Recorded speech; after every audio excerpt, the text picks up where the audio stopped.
A lot of Indians have joined the investing bandwagon since the start of COVID-19 pandemic. Now, two common ways of investing passively in the equity market are to either opt for an index fund or an exchange traded fund. Now, both essentially mirror an index. However, both these instruments come with their own set of pros and cons. So, let's bring on board Harsh Roongta, founder fee-only investment advisors, to help us decide what's better between the two. Harsh, good evening and welcome to the show. And I know we've taken this topic several times, but then each time we have a new viewer and comes the similar query, which is new for them. So focus is on passive investing, and that's also in vogue, at least for certain categories of mutual funds these days. But let's talk about the difference in these two way of investing in passive instruments, index fund or an ETF. Let's start with ETF. What exactly is an ETF and why is it a low-cost option of investment? So, ETF by definition is a passive fund in the sense that its composition is pre-decided. Typically, it will track an index, though not always. So, the best known ETF, let's say, is the Nifty Bs. It's called BEES, which tracks the Nifty 50 index. But there will be several such ETFs that are available. It need not only be in equity.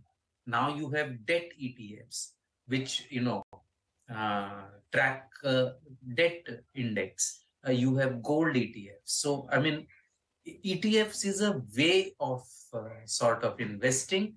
The basic thing is that the ETF will consist of a pre-decided securities in a pre-decided proportion. I think that really, and it is listed on the stock exchange, which means you buy or sell it like any other security. So it continues to be a mutual fund, but it is listed on the stock exchange, and therefore, you can buy and sell it on the stock exchange. So, for example, if you take that, if you want to do trading in the Nifty, one way is that, you can buy. If you want to do trading in cash, in the immediate market in the Nifty, then you would buy a Nifty ETF so that, you get the exposure in the market. You buy that Nifty ETF. There are several Nifty 50 ETFs available. As I said, there is a Nifty 50 Bs in ETF that is most famous, but there are quite a few others. And is an index fund from an ETF? If we have to just specify this through a few criteria or parameters, what would those parameters be? So suppose if you take a Nifty 50 ETF and a Nifty 50 index fund, the only difference is that the Nifty 50 ETF is listed on the stock exchange and therefore it is pre-created. A Nifty 50 index is not listed on the stock exchange, so the AMC is actually making it. Otherwise, it is absolutely the same. It has many implications, especially for long-term investors. So if you want to trade, then index is not the right product for you. If you want to trade on the Nifty ETF, then on Nifty, then you have no choice but to go for Nifty ETF. If you are a long-term investor, then you have a choice between Nifty ETF and the Nifty index. I'm just taking one example. This can be multiplied across similar index funds with similar ETFs.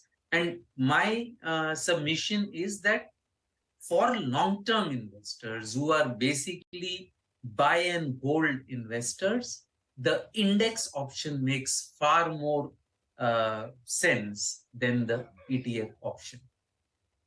Harsh, what about the performance? If I have to consider performance of a similar kind of a fund category in an index and an ETF, do we see any difference in terms of returns and performance, or it's the same? So performance in the case of an index fund or an ETF tracking the same index basically will be replicating the index. You don't really want it to have too much higher or too much lower than that. So I think the way to sort of look at it is look at the tracking error. There are other issues which we will highlight later. But if you even look at the tracking error, you will find a very interesting thing. The ETFs typically tend to have a lower expense ratio, and therefore, if you do a tracking error, again, I'm taking the example of the most traded ETF, which is Nifty 50Bs. If you take that example, then the tracking error, which means the uh, the amount or the percentage by which the return from that ETF varies from the NAV, that is the lowest for Nifty 50Bs index, Nifty 50Bs ETF. It is at 0.08%. This data is last daily tracking error over the last 4 years. It's been updated till June 2022, but it has remained pretty steady at 8%, 0.08%, which means if the index returns 10%, this is likely to return 9.92%. Now, the point is that this is apparent. And if you will look at any index fund tracking, the best is, say, UTI Nifty Index Fund. That has a tracking error of 0.14%. So on the surface, it would seem that if you just looked at performance, you should always go for the ETF rather than the index, because the ETF has a lower cost. But if you dig a little deeper, don't go by the tracking error based on the NAV. You look at the tracking error based on the closing market value. There you will find that the tracking error jumps to 4% plus, which means based on NAV, yes, the tracking error is low, but what is the experience of the investor? That is the price that he will buy or sell in the market. Based on that, the tracking error is several multiples of what an index fund gives. Add to that, there will be brokerage costs. And, I think, therefore, as I mentioned, even just for this reason, just for the tracking error reason, also ETFs don't make sense for an individual investor. Let's talk about them being well diversified. You think an index fund is much more diversified than an ETF? It can't be more diversified because it is tracking the index. It is tracking the same index. So the shares and proportions are the same. Why is it able to? Why is the ETF more expensive? That is because the price is not reflecting the underlying values of the shares. There is a bid-ask spread. The price at which you buy and the price at which you sell, the difference is very high. There is lack of liquidity. There is no surety of transaction. You unlike an index fund where you can say that, okay, I want to buy 10,000 rupees worth. You can't do that. You have to specify how many units you want to buy at what price in an ETF, versus in an index fund, you just say, I want to invest 10,000 rupees today. And at the end of the day, whatever is the NAV of the day, you will get units worth that. You can't do SIPs in an ETF. And that, I think, is one of the biggest drawbacks of the ETF. Liquidity is a serious concern. And even if it is available, the price when you want to sell, it drops. So you take out the top one or two ETFs, and liquidity will be a problem for a retail investor. So everything that I'm saying applies to individual investors who are buy and hold. If you want to trade, you have no option but the ETF. Exactly. So now talking about having an exposure in a passive way in your portfolio, and obviously the kind of explanation you've given, it's clear that one should be going, it's tilting more towards index funds. What should be the proportion and what should be the kind of exposure, if at all you want to go passive at this current moment in any aspect in your portfolio? So both ETF and the fund is both are passive. If they are following the same index, there is no real difference, Yeah. except for these are operational differences, but they mean a lot. Yeah. Right? Uh, as to what percentage should be passive, I think that really depends on the client, because I think the biggest thing about you know following investment is to look at your objectives, look at your goals, look at your resources, look at the time frames, your risk profile, and based on that decide an asset allocation.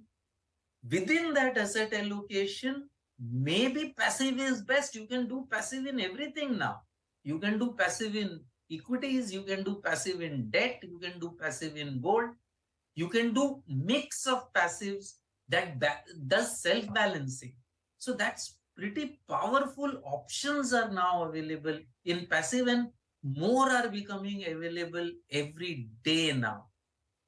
Obviously, certain percentage, let's say, of your volatile asset that you might have allocated, let's say equity, or especially equity, you might want to take an active exposure, because where you are targeting better than index returns, you would have to take more than index risk, and to that much extent, you should go active, and that really is a asset allocation decision, rather than there being a thumb rule for this.